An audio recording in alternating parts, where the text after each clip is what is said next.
కొంతమంది ఇళ్లల్లో పూజ గదులలో శంకుల్ని గవ్వల్ని పెట్టుకొని పూజిస్తూ ఉంటారు. ఏ దేవుని స్వరూపంగా గవ్వలని శంకులని పూజిస్తారంటారు? ఈ శంకులు గవ్వలు కూడా అనేక రకాల్లో ఉంటాయి. ఎటువంటి వాటిని పూజించాలి, ఎటువంటి వాటిని అలంకారప్రాయంగా పెట్టుకోవాలి, ఎలాంటి వాటిని ఉపయోగించకూడదు అన్నది ముందు తెలుసుకోవాలి. కొంతమంది చాలా పెద్ద పెద్ద శంకులు పెట్టుకుంటారు పూజా గదుల్లో, పూజలో. ఆ గవ్వలు కూడా రకరకాల అలంకారప్రాయంగా పెట్టుకోవాల్సిన గవ్వలని కూడా పెద్ద పెద్ద గవ్వలు ఉంటాయి. వాటిని కూడా పూజా గదుల్లో పెట్టుకుంటారు. అట్లా పెట్టుకోకూడదు. ఈ పెద్ద గవ్వలు, పెద్ద శంకులు ఇవన్నీ కూడా అలంకారప్రాయంగా ఊసుకోవాల్సినవి. కొన్ని శంకులు ఊదటానికి పనికి వస్తాయి, కొన్ని శంకులు ఊదటానికి పనికిరావు. ఓకే. అయితే ఈ శంకు ఒకటి వచ్చేసి మనకి శివస్వరూపంగా చెప్పుకుంటాము. శివస్వరూపం శంకు మనము శివాలయాల్లో కూడా చాలా వరకు చూస్తాము. శంకు నాదం చేస్తూ ఉంటారు. అది అత్యంత పవిత్రంగా చూసుకుంటారు. అంటే శంకు ఊది ఆ శంకునాదం ఏదైతే ఉంటుందో అది వినటం వల్ల చాలా వరకు కొంచెం క్లీన్సింగ్ అవుతుంది. అది వినటం వల్ల మన బాడీలో కూడా ఒక క్లీన్సింగ్ ఏర్పాటు అవుతుంది. అంటే బాడీ చుట్టూ ఉండే ఆరా ఉంటుంది, కాంతి వలయం. ఈ ధ్వని వలన, శంకు ధ్వని వలన ఇదంతా ఒక విధమైనటువంటి ప్రకంపనాలకి లోనవుతుంది.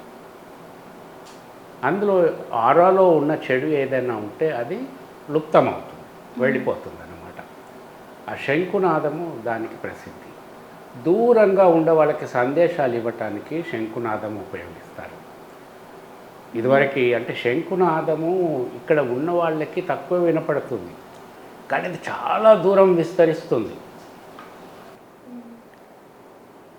అక్కడ వినపడుతుంది, అక్కడ వినపడుతుంది. ఇక్కడ కంటే కూడా అక్కడ సింహం యొక్క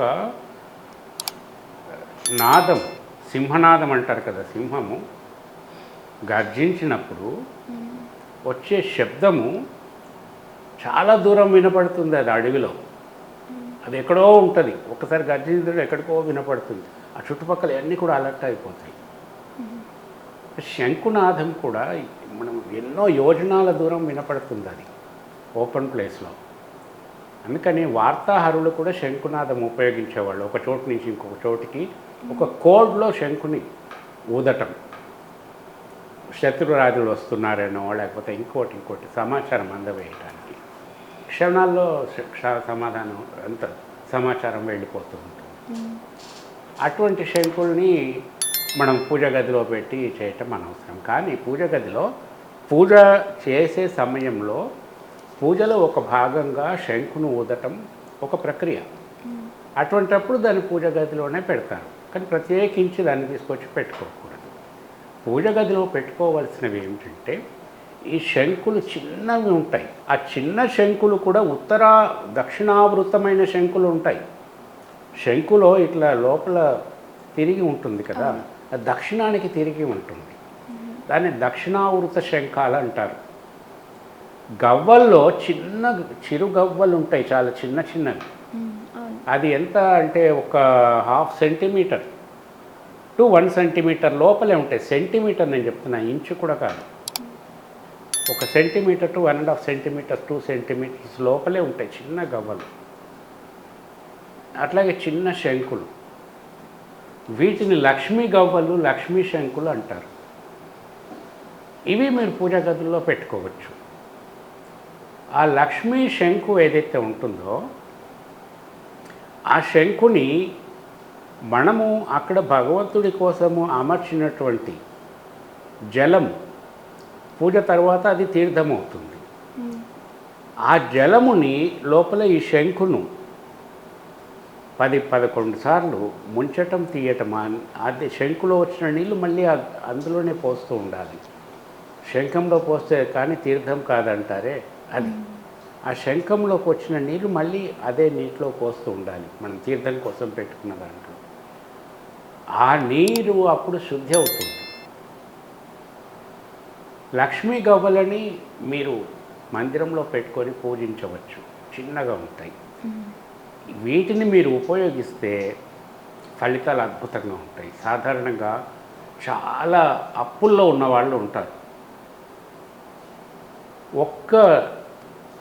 అంటే మామూలుగా లక్ష్మీ పూజ గవ్వలేమో పూజకు వినియోగిస్తారు, కానీ లక్ష్మీ శంకు ఏదైతే ఉంటుందో దీన్ని ఈ తీర్థంలో నేను ఇందాక చెప్పినట్టుగా 11 సార్లు ఆ నీటిని తీసుకొని మళ్ళీ అందులోనే పోస్తూ ఉండాలి.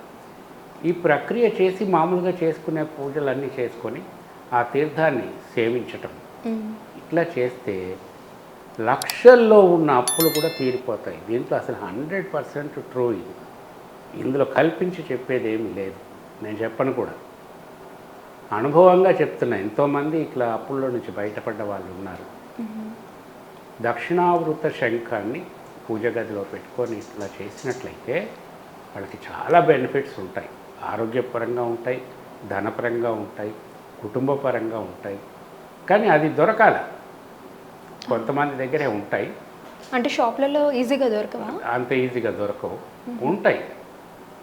అవి నేను కొన్ని సేకరించి పెట్టాను, కానీ అద్భుతమైన ఫలితాలు ఇస్తాయి, అందులో డౌటే లేదు. ఓకే.